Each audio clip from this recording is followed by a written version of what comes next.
আমার চ্যানেলটাকে আপনারা সাবস্ক্রাইব করুন। নারায়ে তাকবীর, আল্লাহু আকবার। আসসালামু আলাইকুম ওয়া রাহমাতুল্লাহি ওয়া বারাকাতুহু।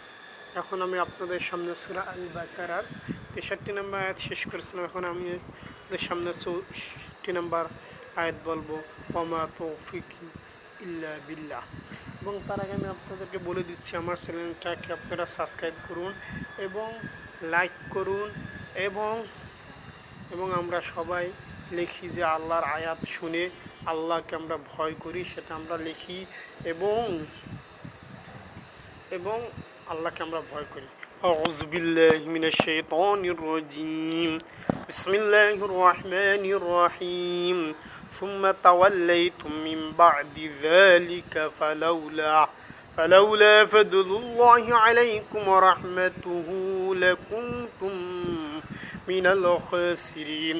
আল্লাহ তাআলার এই আয়াতের অর্থ আছে, অতঃপর তোমরা এই ঘটনার পর ওয়াদা থেকে ফিরে গেলে আসলে আল্লাহর অনুদান ও রহমতে যদি তোমাদের উপর না থাকতো তাহলে তোমরা অবশ্যই ধ্বংস হয়ে যেতে।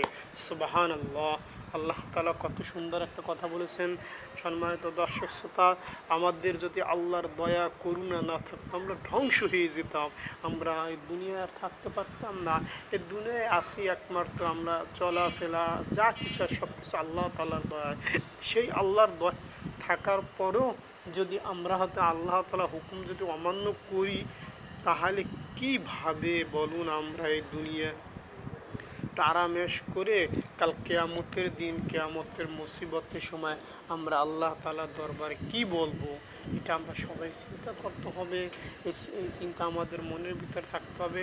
বিশেষ করে আমার এই ভিডিওটা আপনাদের যদি ভালো লাগে আপনারা লাইক করুন, আপনারা সাবস্ক্রাইবার করুন এবং এই ভিডিওটিকে শেয়ার করে অন্য এক ভাইকে শুনিয়ে দিন। আল্লাহর ভয় আমাদের অন্তরের ভিতরে পয়দা করুন। আমিন আমিন সুম্মা আমিন। আসসালামু আলাইকুম ওয়া রাহমাতুল্লাহি ওয়া বারাকাতুহু।